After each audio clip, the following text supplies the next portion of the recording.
안녕하세요. 저는 70을 바라보는 노년의 여성입니다. 기구한 팔자가 있다면 저라고 말할 수 있을 만큼 저는 힘든 세월을 살았습니다. 그래도 그 힘든 세월을 통해서 저에게는 소중한 인연이 둘이나 생겼고 그 둘 때문에 저는 남은 인생을 행복하게 살 수 있을 것 같아요. 그 소중한 인연이 생긴 사연을 말해보겠습니다. 저는 24살의 나이에 일찍 결혼을 했습니다. 하지만 그 결혼은 오래가지 못했어요. 심한 시댁살이를 시키는 시모와 처음엔 날 위하는 척하다가 배신해버린 남편으로 인해 금방 이혼을 하고 말았어요. 심한 시댁살이에도 그래도 살만했던 건 남편이 저에게 잘한 부분이 있었기 때문이었죠. 시모와의 싸움이 벌어지면 제 편을 들었던 남편이라 꿋꿋이 버티며 살았는데 그 인간이 끝에는 바람을 피우더군요. 저는 엄청난 배신감과 함께 안 그래도 마음을 붙일 수가 없는 남편놈 집안인데 그나마 희망이라고 붙잡고 산 남편이란 작자까지 이 모양이 되어버리니 더는 살 이유를 느끼지 못했습니다. 게다가 바람을 한 번 피면 두 번, 세 번 피기 쉽다는 거 여러분들도 잘 아실 거예요. 그래서 저는 이혼을 결심했습니다. 근데 참으로 어처구니가 없게 남편 놈은 기다렸다는 듯 나랑 이혼하고 나서 바로 그 상간녀랑 재혼을 하던 거 있죠. 하지만 당시 저는 남편과는 헤어질지언정 딸과는 헤어질 수가 없었습니다. 그래서 이혼을 하는 과정에서 어떻게 해서든 딸을 제가 데리고 오고 싶었어요. 하지만 시댁에서는 저한테만큼은 정말 심하게 못되게 굴었을지언정 손녀딸을 정말 많이 예뻐했었기에 양보하질 않았죠. 결국에는 진흙탕 싸움까지 가면서 법적으로 오랜 시간 양육권 다툼을 했지만 저는 지고 말았고 시댁 쪽에서 제 딸아이를 데리고 가게 되었죠. 그렇게 아이를 빼앗기고 나서 저는 밤낮을 울면서 지새울 수밖에 없었어요. 보고 싶어도 볼 수 없는 제 딸이 너무나도 그립고 보고 싶어서 몇 번이고 딸아이가 있는 곳으로 쫓아가고 싶었지만 그럴 수가 없었습니다. 시댁에서는 제가 딸아이를 보는 걸 완강하게 거부했었기에 볼 수 있는 방도가 없었어요. 그렇게 한참을 딸을 볼 수 없다가 저는 도저히 안 되겠어서 용기를 내서 딸이 고등학교에서 졸업을 할 때 꽃다발을 들고 찾아갔어요. 하지만 그곳에서 저는 완전히 변해버린 딸을 마주해야 했습니다. 그때 고등학교 졸업식 때는 전 남편이 먼저 와서 딸을 기다리고 있었는데 저는 전 남편 눈을 피해서 얼른 딸이 있는 곳으로 가서 인사를 했어요. 희영아, 엄마야. 내 새끼 다 컸네. 벌써 고등학교도 졸업하고. 엄마가 희영이 많이 보고 싶었는데 이제야 와서 미안해. 우리 희영이 졸업 축하해. 저는 반갑고 안타깝고 보고 있어도 그리운 마음이 한데 섞여 딸아이에게 울먹이며 다가가 이야기했습니다. 하지만 그 뒤로 돌아오는 대답은 싸늘하고 아픈 대답뿐이었죠. 제가 알던 애교 많고 웃음 많던 아이가 아닌 어느새 싸늘해져 버린 차가운 딸의 대답뿐이었습니다. 뭐, 엄마요? 날 버리고 간 엄마가 무슨 엄마예요? 날 버릴 땐 언제고 이제야 찾아와서 엄마라고요? 저 버리고 가셨잖아요. 그러면서 지금 저한테 보고 싶었다는 말이 나와요? 뭐라고? 그게 무슨 소리야? 엄마가 널 버렸다니. 엄마가 널 왜 버려? 도대체 그런 소린 어디서 들은 거야? 아빠랑 할머니가 다 말해줬거든요. 엄마가 나 키우기 싫다고 했다고.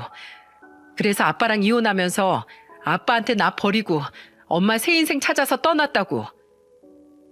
얼토당토 않는 이야기를 하는 딸을 보면서 저는 살이 다 떨리는 듯 했습니다. 그렇게 딸만이라도 저한테 보내달라고 사정사정했던 저의 이야기는 어느새 딸아이 귀에는 딸을 버리고 새 인생 찾아 떠난 나쁜 엄마가 되어 있는 걸 보면서 저는 전 남편과 전 시모에 대해 분노를 감출 수가 없었죠. 근데 거기에서 끝이 아니었어요. 딸이 울음이 가득한 목소리로 저한테 말을 더 해왔는데 그 이야기는 매우 황당한 이야기였습니다. 남편이 혼자 바람을 펴서 이혼한 거였는데 제가 남편과 딸을 버리고 바람을 먼저 피워서 이혼한 것으로 딸에게 이야기를 하며 주변에도 그렇게 소문을 낸 거였죠. 그러니 모든 것을 오해하고 있는 딸이 저에게 좋게 반응을 할 리가 없었습니다.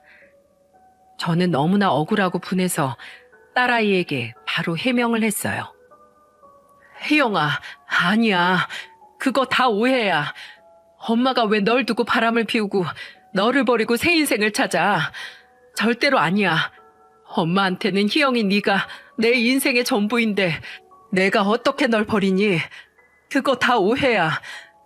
엄마가 제대로 설명해 줄게. 그러니까 엄마한테 좀 와봐. 엄마 지금 네가 너무 보고 싶어서 이렇게 왔잖아. 아니요, 싫어요. 난 이제 엄마도 싫고 아빠도 싫어요. 다 싫어요. 내가 엄마 아빠한테 받은 상처가 얼마나 큰 줄 알아요? 이제 어차피 나도 곧 성인이에요. 난 이제 앞으로 혼자 살 거니까 엄마도 나 다신 찾아오지 마요. 그렇게 딸은 저에게서 멀어졌고 그 뒤로 희영이가 있는 곳에 한 번씩 용기 내어 찾아가도 그 아이는 저를 만나주지 않더라고요. 결국 저는 시댁에서 심겨놓은 오해로 인해 딸을 만날 수가 없었고 제가 할 수 있는 일이라곤 딸아이 통장으로 매달 용돈을 보내주는 것밖에 할 수 없었어요. 딸과는 얼굴을 거의 보지 못한 채로 시간이 흘렀고 저도 그 생활에 점점 적응을 하며 홀로 식당 일을 하며 살고 있었어요. 그리고 제가 착실하고 열심히 사는 게 사장의 눈에 보였는지 어느 날 갑자기 식당 사장님이 저에게 누군가를 소개를 시켜주더라고요. 그 사람은 저처럼 이혼의 경험이 한 번 있는 사람이었어요. 이 사람은 덩치는 크지만 말수가 적은 사람이라 매우 듬직해 보였습니다. 무엇보다 제가 이 사람을 만나기 시작하면서 저에게는 전 남편과 사이에서 태어난 딸이 한 명 있다고 말을 했더니 이 사람도 전 부인과 사이에서 태어난 자식이 아들만 2명이라고 말을 하더라고요. 하지만 저와 다른 점은 저는 딸을 제가 키우지 못하고 있었지만 이 사람은 아들 2명을 본인이 직접 키우고 있었어요. 당시 첫째가 19살이었고 둘째가 17살이었죠. 비록 자식을 키우는 입장은 달라도 재혼의 자식이 있다는 같은 처지에 비슷한 사람이었던지라 저희는 서로 더 호감을 가지고 만났고 그렇게 2번째 결혼을 하게 되었습니다. 재혼한 남편의 2 아들은 결혼 후에 제가 함께 키웠어요. 제 딸을 곁에 두고 키우지 못한 것이 늘 아쉬웠는데 이렇게라도 내 아쉬움을 달래야겠다 싶더라고요. 그래서 정말 열심히 키우려고 노력했어요. 하지만 어쩔 수 없는 이야기겠지만 내 배로 낳은 자녀가 아닌 자식들을 키워내는 일은 결코 쉬운 일이 아니었어요. 심지어 이미 거의 다 커서 만났기에 더더욱 어려움이 많이 따랐습니다. 특히나 둘째가 저를 엄마로 받아들이는 것이 쉽지 않아 보였죠. 세호야, 교복 빨게 교복 좀 가지고 와. 라고 제가 이야기를 하면 저기요, 나랑 언제 봤다고 내 엄마 행세하려고 해요? 그냥 아줌마는 아빠 좋아서 결혼한 사람이니까 아빠는 신경 써요. 난 신경 쓰지 말고 앞으로도 내 엄마 행세 하지 마요. 난 당신 우리 엄마로 생각 안 하니까. 라고 말하기 일쑤였어요. 그것뿐만 아니라 둘째 아들은 제가 말하는 것마다 모두 트집을 잡으면서 엄마 행세 하지 말라고 하기 바빴습니다. 그나마 첫째인 세민이는 평소에 제 말은 고분고분하게 잘 들어줬어요. 하지만 저에게 살갑게 대한다거나 먼저 나서서 저에게 말을 건다거나 하지 않았죠.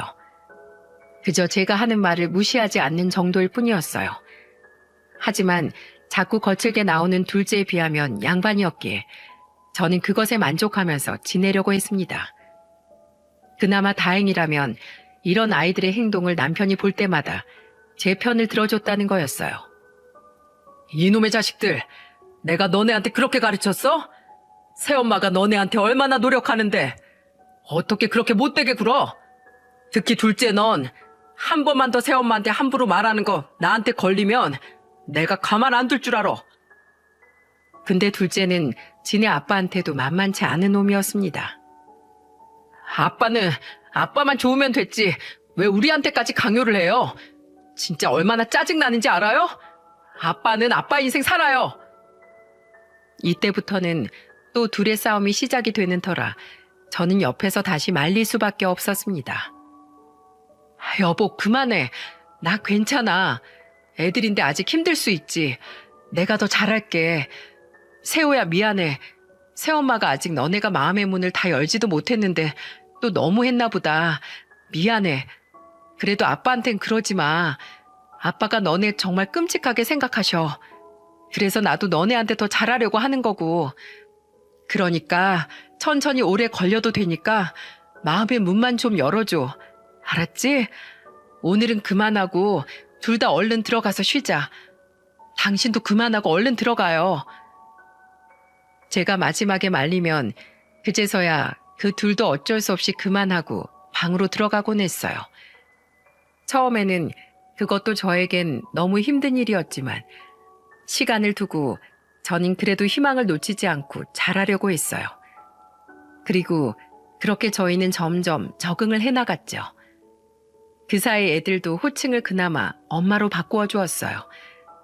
어느새 애들과도 같이 지낸 지 시간이 좀 지난 후 첫째는 그 사이에 대학도 졸업하고 취업까지 잘해서 결혼할 나이에 이르게 되었습니다. 그리고 마침 때에 잘 만났는지 결혼할 여자를 데리고 오더라고요. 처음 본 첫째 며느리는 첫인상부터가 싹싹하고 잘 웃는 것이 참 괜찮아 보였어요. 큰 며느리의 직업은 간호사였는데 그래서 그런지 친절이 몸에 배었더라고요. 둘이 잘 어울리는 한상이었기에 저희는 결혼을 허락해줬습니다. 첫째네는 결혼해서 분가를 하는 것이 아니라 저희 집에서 같이 살았어요. 당시에 저희가 집을 해주려고 했지만 애들이 직접 대출받아야 하는 건 피할 수가 없는 사정이었기에 둘 다 직장 생활을 시작하면서 안정기에 접어든 지 얼마 안 된 때여서 차라리 이자 나가는 것 아껴서 모은 다음에 집을 마련하자고 이야기가 되어 같이 지내게 되었어요. 그렇게 몇 년을 같이 살았는데 첫째네 부부에게 큰 위기가 닥쳐오게 되었습니다. 그건 바로 큰 며느리의 교통사고였고 그 사고로 인해서 며느리는 한동안 휠체어 생활을 해야만 했어요.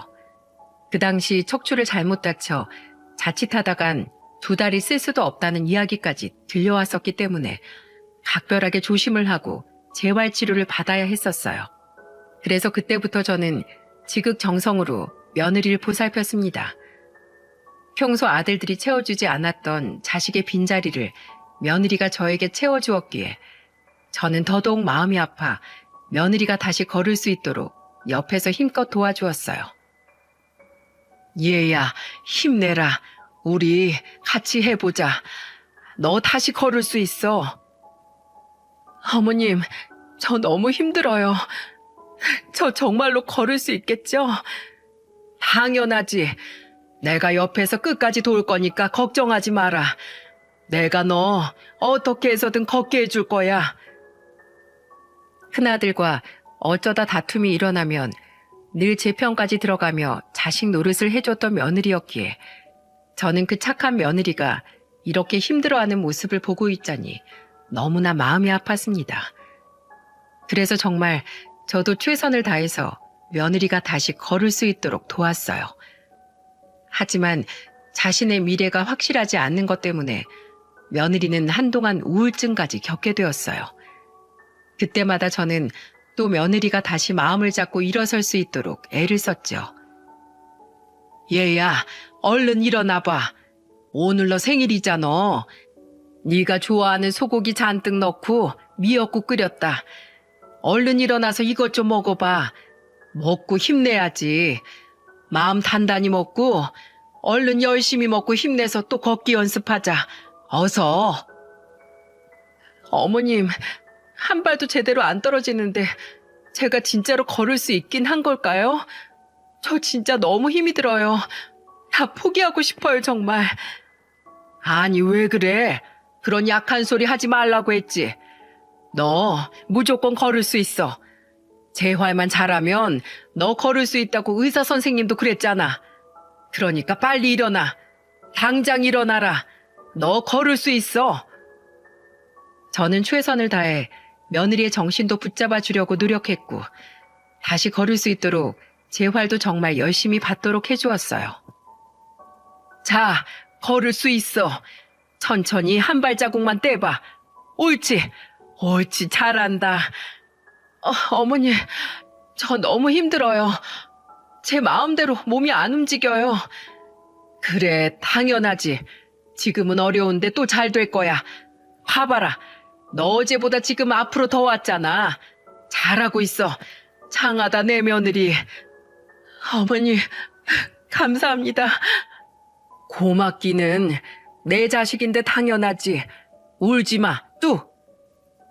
저는 이렇게 계속해서 며느리를 다독여가며 다시 옛날의 그 건강하던 모습으로 며느리가 돌아올 수 있도록 도왔어요.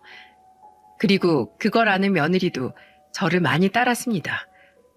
그렇게 저희는 더더욱 돈독한 고부지간이 되었고 나중에는 정말로 친구 같은 사이가 되었어요. 우리 며느리 순대 먹고 싶지? 너 순대를 얼마나 좋아하는데 요즘은 그거 맛도 못 봤다. 아유, 내가 정신이 없었네. 오늘은 간식으로 그것 좀 사다 먹자. 내가 얼른 나가서 사오마. 아이 참, 어머님 안 사오셔도 돼요. 전 아재 어머님이 해주신 비빔국수가 아직도 소화가 다 안 됐어요. 저 순대 안 먹어도 돼요. 아유, 그래도 기다려봐. 내가 얼른 나가서 사올게. 진짜 어머님 안 그러셔도 된다니까요. 하루 종일 집안일 하느라 쉬지도 못하셨잖아요. 얼른 좀 들어가서 눈이라도 붙이세요. 이제 저 그만 신경 쓰시고 어머님도 좀 쉬실 땐 쉬면서 편하게 계세요. 예, 너 무슨 말을 그렇게 섭섭하게 해? 너 내가 아프면 그냥 나 몰라라 하고 있을 거야? 어? 에이, 그건 아니죠. 제가 어떻게 어머님이 아프실 때 옆에서 그냥 보고만 있겠어요. 저도 지극정성으로 어머님 모셔야죠. 그래, 거 봐라. 나도 마찬가지야. 나도 네가 이렇게 있는데 어떻게 가만히 있을 수가 있어. 그러니까 내 걱정은 하지 마라. 다 내가 좋아서 하는 일이야. 진짜 우리 어머니는 아무도 못 말려. 그럼 순대 사오시는 김에 내장 아주 팍팍 그렇게 넣어서 부탁드려요, 어머님. 얼씨구, 내장까지? 아주 한술 더 뜨는구만. 알았다. 조금만 기다려. 내 얼른 다녀오마. 이렇게 저희 사이는 애틋하고 좋은 관계였어요. 누가 봐도 부러워하는 고부지간 사이였죠. 물론 사이사이 정말 며느리 케어하는 것이 쉽지 않긴 했지만 결국에는 저는 며느리가 혼자서 걷는 걸 볼 수 있었어요. 어머니, 이것 좀 보세요. 제가 걷고 있어요. 저 지금 걸어요, 어머니. 그래, 아휴, 그래, 장하다, 우리 며느리. 거봐, 내가 뭐랬니? 너 걸을 수 있다고 했지. 장하다, 장해. 너무 기특하다, 우리 며느리. 며느리가 스스로 걸을 수 있게 된 날, 저희 둘은 서로를 꼭 끌어안으며 그렇게 감격을 했습니다. 짧지 않은 시간 동안 며느리가 정말 걸을 수 있을까 저 스스로도 많이 의심하고 포기하고 싶었던 적이 있었는데 그렇게 바라던 순간을 보고 나니까 정말 그 감정이 말로도 다 표현이 안 되더라고요. 그 덕에 저희 사이는 더더욱 돈독해질 수밖에 없었고요. 며느리는 재활도 모두 성공적으로 마치고 정상적인 생활이 가능해졌을 때 다시 간호사 생활을 시작했어요. 며느리가 다시 건강하게 자신의 일을 하면서 바쁘게 사는 모습을 보고 있노라니 정말 뿌듯했죠. 그렇게 한 차례 고비를 넘기고 나서 그 뒤로는 며느리가 다시 예전으로 돌아와 첫째 아들과 행복하게 살 거라고 생각을 했어요. 하지만 그 누구도 생각지도 못했던 큰 사건이 벌어졌고 그건 그동안 전혀 눈치채지 못했던 큰아들의 외도였습니다. 큰아들은 며느리가 재활치료를 받던 와중에 알고 봤더니 자신과 같은 직장에 다니던 여자와 두 집 살림을 차려 살고 있었고 그걸 큰며느리가 알게 되면서 집안은 온통 난장판이 되고 말았어요. 어쩜 그렇게 남자들은 지 마누라를 끝까지 책임지지 못하고 바람을 피워대는 것인지. 저는 첫 남편도 그렇고 큰 아들놈도 보면서 이해할 수가 없었어요. 정말 속이 뒤집어지는 것 같았습니다. 야, 이놈아. 요즘 같은 때 네 마누라 같은 사람이 어디 있다고. 세상 천지를 다 뒤져봐라. 니네 마누라 같은 사람 만나기 쉬운가? 당장 네 동생 마누라만 봐도 모르겠냐? 그렇게 가르치고 그렇게 볶아도 시댁 와서 손 하나 까딱하는 애디? 지 시애미 시애비 보길 우습게 알고 맨날 까딱하면 여기 와선 지 안방 생각하듯 놀다만 가는 거. 그리고 무슨 말만 하면 싸가지 없게 나오는 거. 너도 봐서 알잖아. 근데 어떻게 그런 마누라를 두고 배신을 때리길. 그러게 누가 저렇게 아프래요? 나도 힘들었어요. 나도 오죽이나 힘들었으면 그랬을까. 됐어요. 다 필요 없어요. 어차피 이제 물 건너간 거 나는 저 여자랑 더 살 생각도 없고 그동안은 불쌍해서 나도 그냥 데리고 살았는데 이왕 이렇게 된 거 저도 이혼할랍니다. 저 사람이랑 갈라설 거라고요.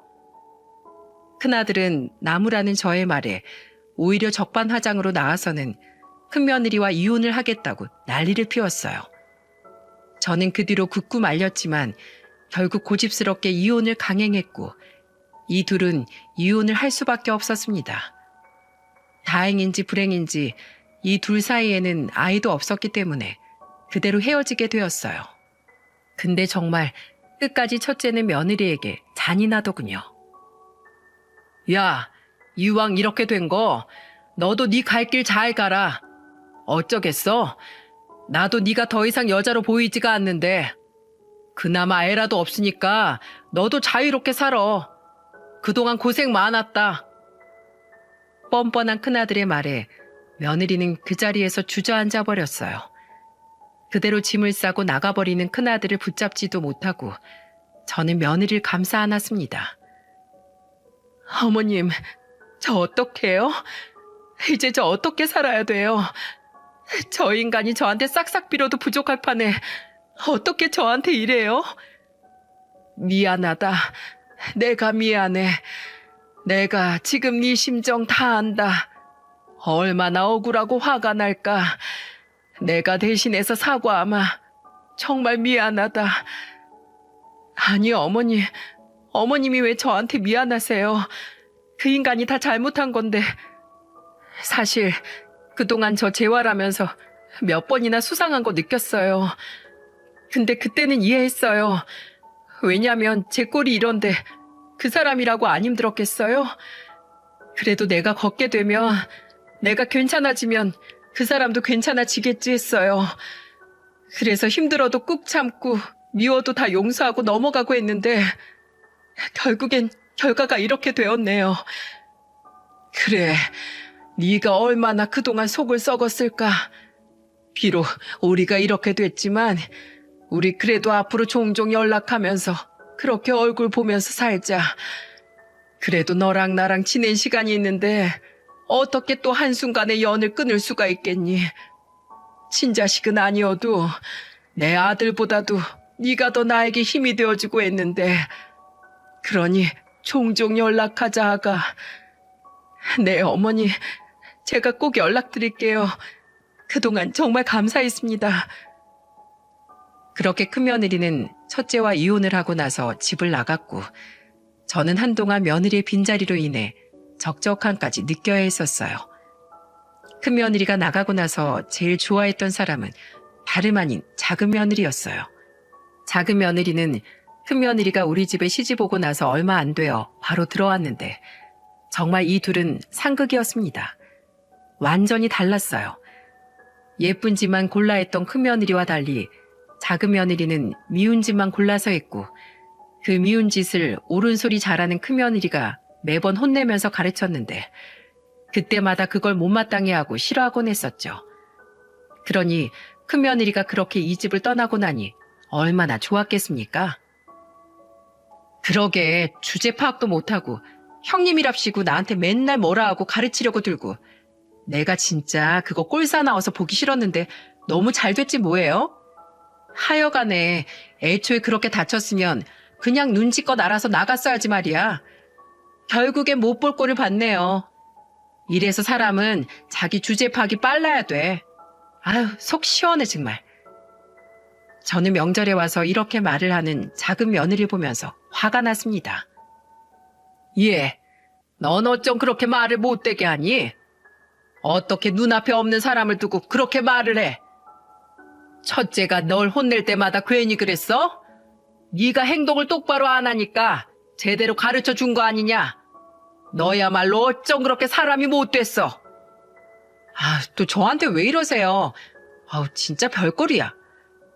뭐야? 별꼴? 너 이리 와봐. 됐어. 죄송합니다. 그렇게 개념 없는 둘째 며느리는 끝까지 싸가지 없이 나왔어요. 저는 결국에는 그냥 포기 상태로 큰며느리만 그리워하면서 지냈습니다. 그리고 제가 큰며느리가 더 그리운 이유가 있었어요. 그건 바로 예전 같지 않은 남편의 모습 때문이었죠. 남편은 결혼 처음에는 정말 저에게 잘했어요.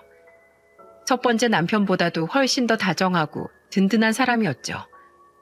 그리고 애들과 문제가 생길 때마다 늘 제 편을 들어줬던 사람이었는데 그게 한 17년, 18년이 지나가면서 점점 사람이 달라지더라고요. 이제는 애들과 문제가 생기면 애들 편을 드는 게 아니라 저를 나무라기 바빴어요. 특히나 저에게 상처되는 말도 많이 했습니다. 저는 정말로 재혼한 이 남자의 아들들을 제 친자식이 아니라고 생각해 본 적이 없었어요. 제 딸을 못 키운 그 죄책감 때문에 이 아이들이라도 제가 잘 키우고 싶어서 지극정성으로 했어요. 근데 그래도 튕겨져 나가는 애들로 인해 한 번씩 언쟁이 생기면 처음엔 내 편을 들어줬던 남편이 나중엔 이렇게 말을 하더군요. 당신 애들한테 말 그렇게 할 거야? 애들도 오죽했으면 그랬을까? 제발 당신 자식으로 생각하고 잘 좀 해. 지금까지 데리고 살았으면 당신 친자식하고 다를 게 뭐야? 하여간에 심부를 좀 곱겠어. 이렇게 말을 하는 남편이었기에 저는 몇 번이나 남편과 싸웠는지 모릅니다. 그렇게 변해버린 남편과 2년 정도 더 지내고 있던 때 저에게도 청천벽력 같은 소식이 들려오게 되었죠.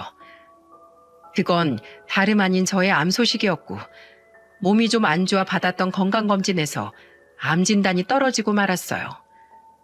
의사 말로는 이미 너무 늦어버린 상황이었기에 더 이상 손을 쓸 수도 없는 노릇이었죠. 그 사실을 마주하고 나니 얼마나 한이 되는지 정말이지 가슴이 답답해 미치는 것 같았어요. 이제는 사랑도 다 변해버린 남편과 애초부터 날 인정해주지 않았던 자식들을 생각하면서 내가 왜 이렇게 버티며 살았나 싶었죠. 그래서 더 내 몸이 이렇게 망가졌나 싶었습니다. 하지만 그래도 바라볼 곳이 가족들밖에 없었기에 이야기를 했습니다. 다들 잘 들어 내 말.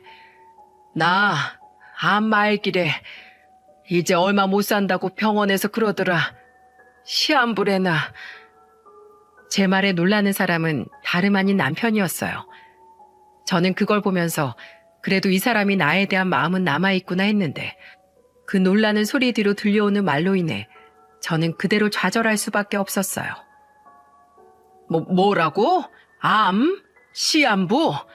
아니, 어쩌다가 그렇게 된 거야? 그럼 병원비는 얼마나 든대? 치료해야 하는 거래? 당신 지금 내 병원비 걱정하는 거야? 내 걱정이 아니고 당신이 정말 너무한 거 아니야? 그럼 내가 뭘 걱정해? 하여간에 몸 좀 잘 챙기지. 안 그래도 지금 집 사정도 안 좋은데. 진짜 돈 겁나게 깨지게 생겼네 또. 남편의 반응에 저는 정말이지 세상이 무너지는 것 같았어요.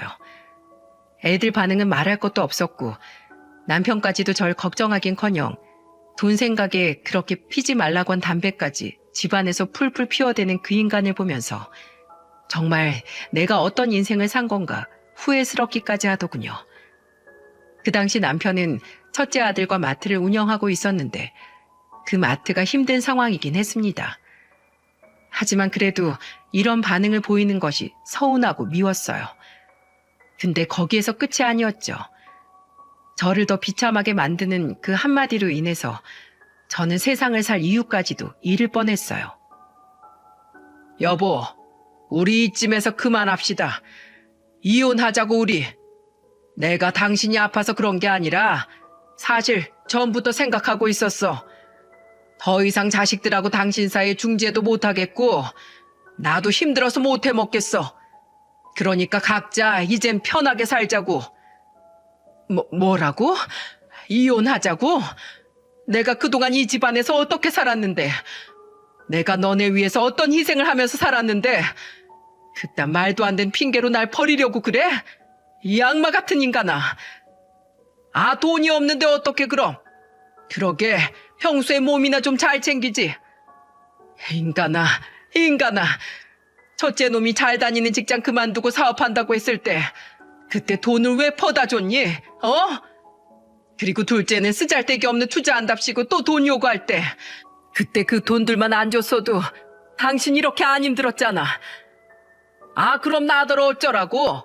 이미 지난 것을. 그러니까 헤어지자고. 내가 지금 너무 힘드니까 제발 좀 헤어집시다. 저는 남편의 말에 화가 나 남편의 뺨을 사정없이 때려버렸어요. 이 나쁜 인간아. 네가 은혜를 알면 나한테 이러면 안 되지.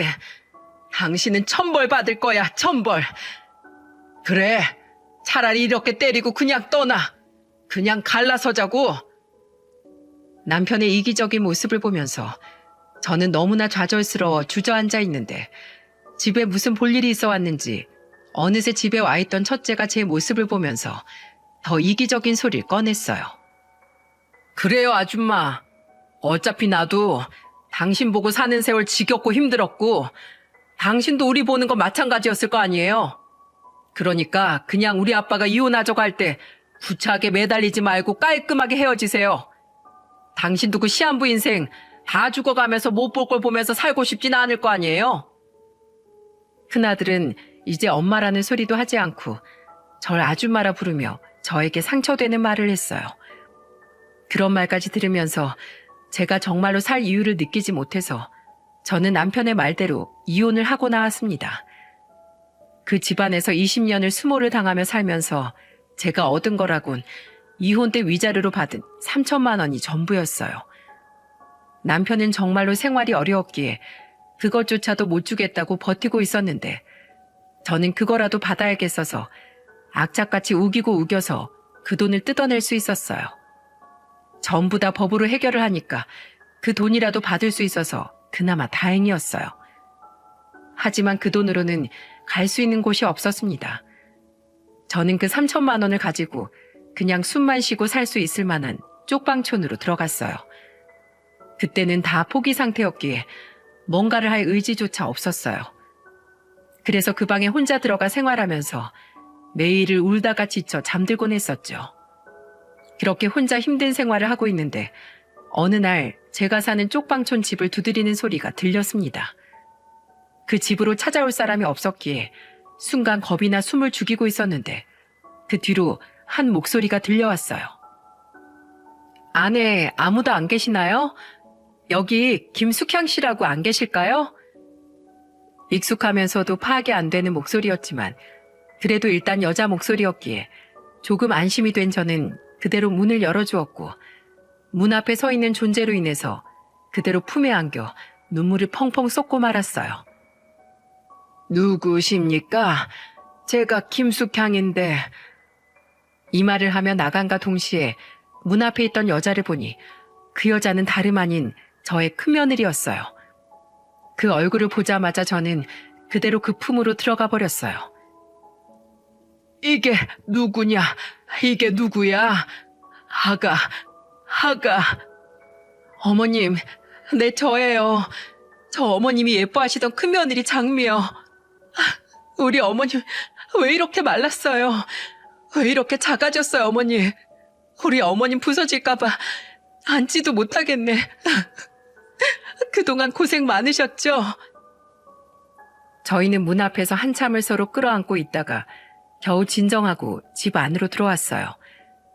며느리가 제가 있는 곳으로 찾아올 수 있었던 건 제가 이혼하고 나서 얼마 안 되어 연락이 왔었는데 이혼했다는 말을 하면서 이곳으로 이사를 왔다는 말을 했는데 그 말을 듣고는 이렇게 찾아온 거였어요.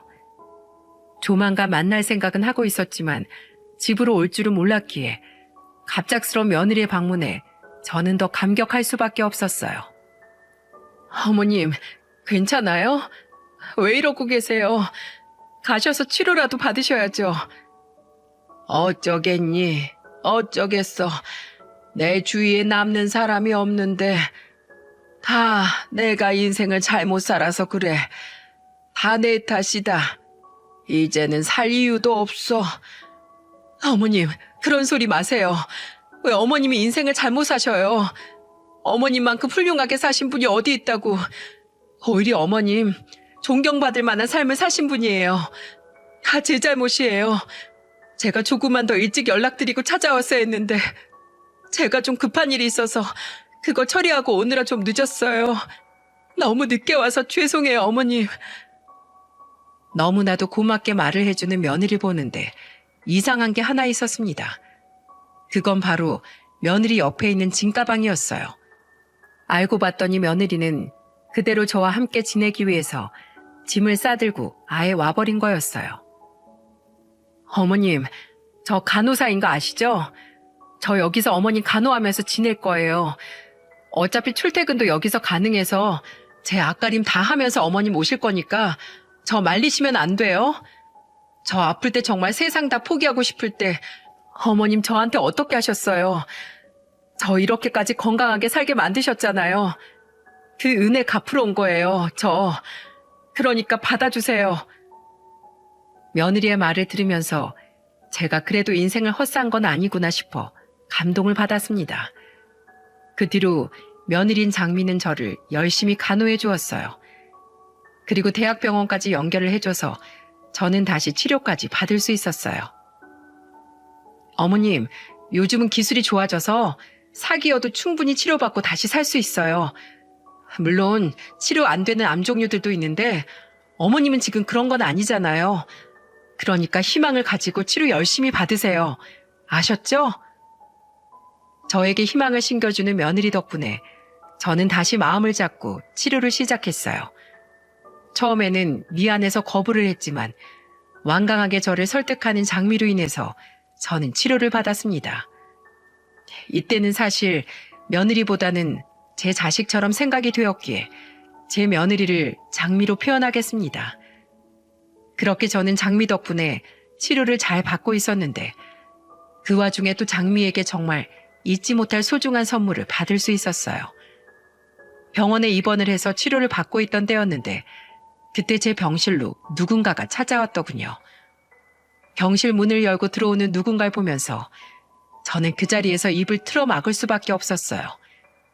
그 사람은 다름 아닌 제가 평생을 그리워하고 가슴에 품고 잊지 못했던 제 친딸이었거든요. 희영아, 네가 여긴 어쩐 일이냐? 여긴 어떻게 알고 왔어? 엄마, 저 이분한테 얘기 다 들었어요. 이분이 연락 와서는 그동안 제가 몰랐던 엄마 이야기 다 해주더라고요. 죄송해요. 제가 너무 늦게 찾아왔어요. 엄마를 오해했어요. 아니다, 아니야. 도대체 이게 어떻게 된 거냐? 어떻게 된 일이야? 어머님, 오늘 무슨 날인지 아세요? 오늘 바로 어머님 생신이잖아요. 제 선물이다라고 생각하시고 오랜만에 만난 딸이랑 오래 시간 보내세요. 저는 이만 나가 있을게요. 나중에 들어보니 장미가 제 핸드폰에서 제 딸로 저장되어 있는 핸드폰 번호를 가지고 가서 연락해서 모든 것들을 다 절 대신해서 말해준 거였어요. 같이 살 적에 제가 저의 이야기를 다 해준 적이 있었기 때문에 속사정을 다 알고 있었던 장미는 딸을 몇 번이나 찾아가 저에 대한 오해를 풀어주었고 그로 인해 오해가 풀린 딸이 저를 찾아오게 된 거였죠. 장미의 노력으로 인해서 마주하게 된 희영이와 저를 보고는 장미는 그대로 딸 희영이와 저만 병실에 두고는 밖으로 나갔어요. 장미에 대한 고마움을 느낀과 동시에 제 눈앞에 저의 친딸이 있다는 것이 믿기지가 않아 전 하염없이 울기만 했습니다. 엄마, 정말 바보같이 왜 그랬어요? 내가 엄마를 오해하고 그렇게 못되게 했어도 끝까지 나한테 찾아와서 다 오해였다고 말을 했었어야죠. 왜 이제 와서 내가 엄마 이런 모습을 보게 만들어요? 난 지금까지 아무것도 모르고 엄마 원망하면서 할머니랑 아빠 말만 믿고 살았는데. 미안하다. 내 딸, 미안해. 이 엄마가 못나서 미안하구나. 아니에요. 다 제 잘못이지. 실은 엄마가 무슨 잘못이 있어요. 내가 엄마한테 얼마나 모질게 했는데 나라도 엄마처럼 아무 말 못하고 뒤돌아섰을 거예요. 정말 죄송해요, 엄마. 내가 잘못했어요, 엄마. 딸은 그제서야 저한테 미안하다고 말을 하면서 저를 꼭 안아주었어요.